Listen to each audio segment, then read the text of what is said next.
All right, you guys, I want to go over questions number 3 and 4.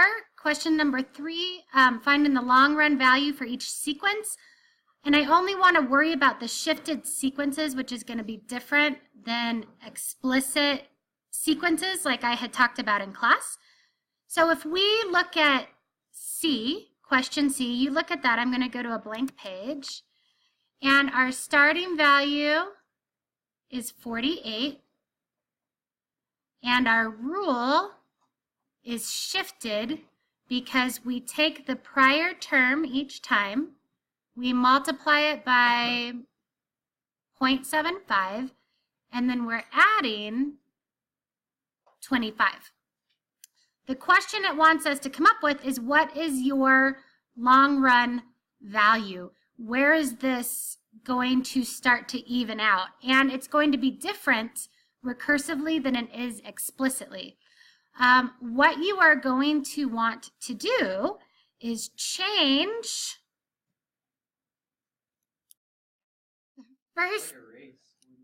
the first thing you want to do is substitute in the same value for your input as you do for your output. So my output, I want to be X, and my input, I want to be X. So this is the value I input. Here's the value I output. Now I would like to solve for X. So I'm going to subtract 0.75x from both sides. So we have 0.25. This is question number C. 0.25x equals 25. So to solve for x, we divide both sides by 0.25. And x is equal to, if you put that on the calculator, you figure it out, it should be 100. Okay? So that is our long run value for a shifted geometric sequence. Eventually, if this kept going and going and going and you were adding 25 of something, and then you were taking 75% of the term before, you would eventually end up with 100, and that would balance it out. If this went on forever, it would balance it out at 100. Okay, let's do another example. Why don't we do number, let's see, we just did C. Why don't we do D? And we just need to write down the rule. U sub n equals 0.9. U sub n equals, this is D, 0.9 U sub n minus 1 plus 2. Okay, so the first step, and you might want to write down your steps, is U sub x for input and output. Okay, and it doesn't have to be x, it just has to be the same variable, but let's use x. X equals 0.9 x plus 2. Then, second step, now we solve for x.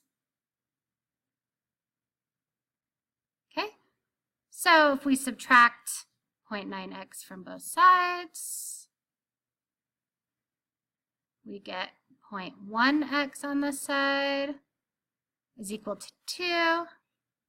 We divide both sides by 0.1, and we have x equals 20. Is that 20? So 20 is going to be the long run value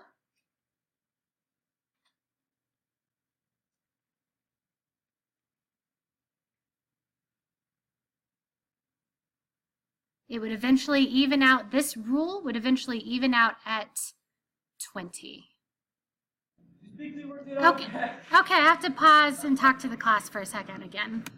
Okay, let me give you guys the answers for F, G, and H that you should have tried on your own, but you can check The answer for F was 100 was the long-term value. The answer for G was 31.25 for the long-term run value, and the answer for H was -40 for the long-term value. Okay, now practice writing a recursive formula for each of the following sequences. These were a lot harder, I think, than you thought heading into it, so we're going to do a few of these together. Let's not start with A because A has a 0 and it's a little bit easier. Why don't we start with B? Let's start with B. So U sub 0 is 100 and U sub 1 is 160. So we're going to start there.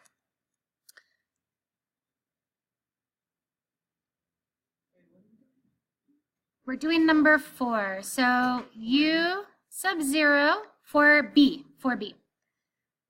U sub 0 is the first term, which was 100. And U sub 1 is the next term, which is 160. Okay? And actually, why don't we do one more? U sub 2 is, can somebody read that off to me? 226? Okay, so there's two things we need to find. We need to find the number that we are multiplying by each time, which is our common ratio. And we need to know what the shift is. What are we adding or subtracting at the end of what's happening? So in order to find our common ratio, we need to find out how many numbers are between 100 and 160, which is 60. And then we need to figure out how many numbers are between 160 and 226, which is 66. Okay? And then we take 66 and we divide it by 60. And we should get a number greater than 1 because our numbers are increasing. So 66 divided by 60 is 1 point what? 1.1. Thank you, Brian. 1.1. So we found our common ratio. So we can start our equation over here. I know U sub n is equal to, and it's going to be 1.1 times U sub n minus 1. But it's shifted. We need to know what our starting value is. So we're going to add some number here. In order to figure that out, we need to substitute in some numbers into the equation that we have so far. We're looking for some value that we're adding on over here. I think the book, I'm going to actually, instead of making that X, I'm going to make it D. The book calls this D. Okay, it could be any letter though, don't forget. And we're going to change U sub n and U sub n minus 1 into two values that we already know. And you put, if we make U sub n 160, then U sub n minus 1 is going to be the term before it, which is 100 plus D. Now we can solve for D. So 1.1 times 100 is 110. So we have 160 equals 110 plus D. Then to get D by itself, we just subtract 110 from both sides.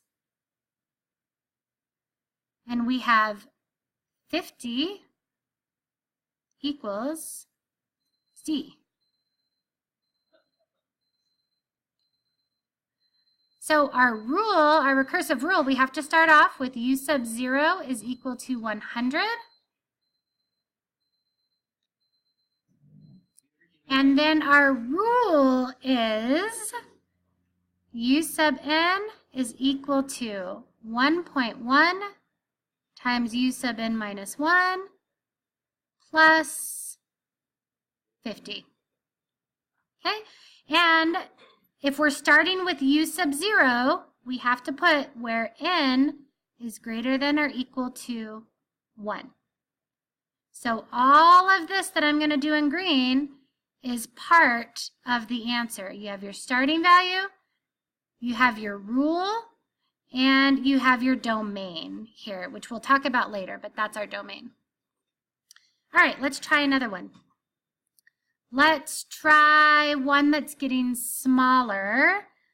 How about F? Let's try F.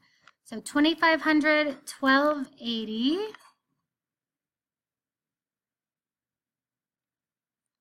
We have 2500, 1280. This is U sub 1. This is U sub 2.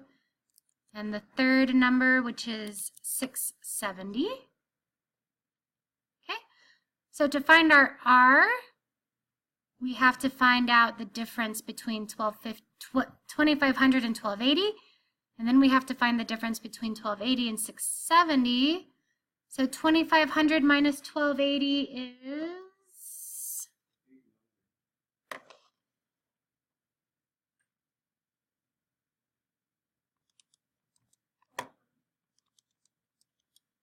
$12.20, and 1280 minus 670 is, oops, 1220.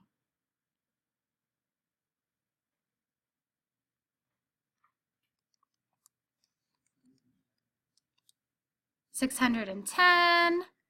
So our ratio is 610 over 1220, which makes sense because our numbers are getting smaller, and that number is definitely going to be smaller than 1. So 610 divided by 1,220 is 0.5.